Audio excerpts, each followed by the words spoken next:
യോഹന്നാന്റെ സുവിശേഷത്തിന്റെ 8-ാം അധ്യായത്തിൽ 24-ാമത്തെ വാക്യം, നിങ്ങൾ നിങ്ങളുടെ പാപങ്ങളിൽ മരിക്കുമെന്ന് ഞാൻ നിങ്ങളോട് പറഞ്ഞു. എന്തെന്നാൽ ഞാൻ തന്നെ എന്ന് വിശ്വസിക്കുന്നില്ലെങ്കിൽ നിങ്ങൾ നിങ്ങളുടെ പാപങ്ങളിൽ മരിക്കും. എന്ന് പറഞ്ഞാൽ ഞാൻ യഥാർത്ഥത്തിൽ ആരാണ് എന്ന് മനസ്സിലാക്കുന്നില്ലെങ്കിൽ നിത്യജീവൻ അപകടത്തിലാവും. അപ്പൊ അത്രയും പ്രധാനപ്പെട്ട ചോദ്യമാണിത്. ഞാൻ ആരെന്നാണ് നിങ്ങൾ പറയുന്നത്? 16-ാമത്തെ വാക്യം, മത്തായി 16:16, ശിമയോൻ പത്രോസ് പറഞ്ഞു, നീ പറക വായിക്ക, നീ ജീവനുള്ള ദൈവത്തിന്റെ പുത്രനായ ക്രിസ്തുവാണ്.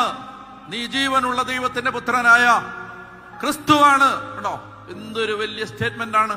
നീ ജീവനുള്ള ദൈവത്തിന്റെ പുത്രനായ ക്രിസ്തുവാണ്.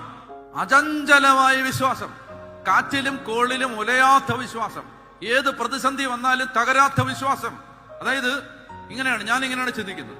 അതായത് ഈ ലോകത്തെ എസൻസ്, ന്യൂറോൺസ്, യുക്തിവാദി സംഘം എല്ലാവരും കൂടെ ഒരുമിച്ചിട്ട് ഉൽപ്പത്തി മുതൽ വെളിപാട് വരെയുള്ള ബൈബിളിലെ 36,000-ത്തിലധികം വചനങ്ങൾ മുഴുവൻ തെറ്റാണെന്ന് കാര്യകാരണ സഹിതം സയന്റിഫിക്കായി, ലോജിക്കലായി, യുക്തിപരമായി, ചരിത്രപരമായി തെളിയിച്ചാലും still I believe in Jesus Christ.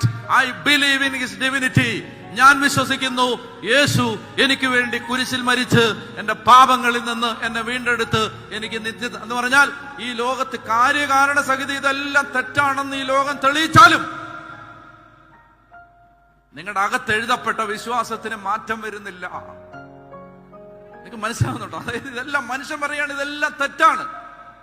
Artificial ഇന്റലിജൻസിന്റെ ഒരു കാലത്ത്, മനുഷ്യൻ ചാന്ദ്രയാനത്തിലേക്ക് കുതിക്കുന്ന കാലത്ത്, അതിനൂതന സാങ്കേതിക വിദ്യകളുടെ പ്രളയം മനുഷ്യന്റെ തലയ്ക്ക് മീതെ ഒഴുകിപ്പരക്കുന്ന ഒരു കാലത്ത് ഇതെല്ലാം തെറ്റാണെന്ന് യുക്തിഭദ്രമായിട്ട് മനുഷ്യൻ തെളിയിച്ചാലും, ഒരു എഴുത്തുകാരൻ പറഞ്ഞിട്ടുണ്ട്, ഇനി സത്യം ക്രിസ്തുവിന് പുറത്താണ് എന്ന് തെളിയിക്കപ്പെട്ടാലും ഞാൻ ക്രിസ്തുവിന്റെ കൂടെ ആയിരിക്കും. മനസ്സിലായി? അതിന് വരെ വിശ്വാസം. ഇനി ഒരു കാലത്ത് സത്യം ക്രിസ്തുവിന് പുറത്താണെന്ന് തെളിയിക്കപ്പെട്ടാലും ഞാൻ ക്രിസ്തുവിന്റെ കൂടെ ആയിരിക്കും. പറഞ്ഞേ ഹല്ലേലൂയ. വിശ്വാസം